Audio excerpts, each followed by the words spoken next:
পুরুষ মানুষের জীবনে সুখ বলতে কোনো শব্দ আজ অবধি নেই, থাকবেও না।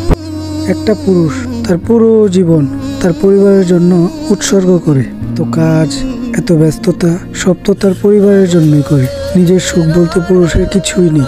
বিশ্বাস হয় না? হবে কেন? আমরা বাঙালি কল্পনায় নয়, বাস্তবতায় বিশ্বাসী। এই তো বাস্তবতা দেখাচ্ছি। নিম্ন পেশা নয়, নামি দামি পেশা দিয়ে শুরু করা যাক। ডাক্তার সাহেব, আমি আপনি সবাই হতে চাই। আচ্ছা, এবার মেন প্লটে আসি। একটা সরকারি ডাক্তারের ডিউটি শুরু হয় সকাল 9টা, আলহামদুলিল্লাহ, আর শেষ হয় সন্ধ্যা অবধি, অর্থাৎ তার পুরো দিনটা মাটি। এবার ভাবছেন পুরো রাতটা তো বাকি। আপনি ভুল ধরেছেন। পরিবারের জন্য তাকে ওভার টাইম নিজ চেম্বারে বসতে হয়, আর এই ডিউটি আরো ভয়াবহ।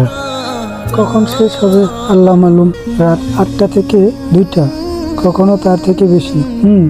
ইনকাম অবশ্যই ভালো, 30-40 হাজার টাকা তো একদিনই, সাথে সরকারি বেতন। তো এতে এই ডাক্তার এর সুখ কোথায়? সারাদিন রোগীর মাঝে মাঝে হাসপাতালে ব্যস্ত। তবে ডাক্তারের মা বলবে, আমার ছেলে তো ডাক্তার, তাও অনেক গর্বের সাথে। তার সন্তানরা এই কষ্টে টাকাটা অনেক সুন্দরভাবে খরচ করবে। তার স্ত্রী বলবে, আমার হাজবেন্ড তো ডাক্তার, কোনো সমস্যা হলে আমাকে বললেন।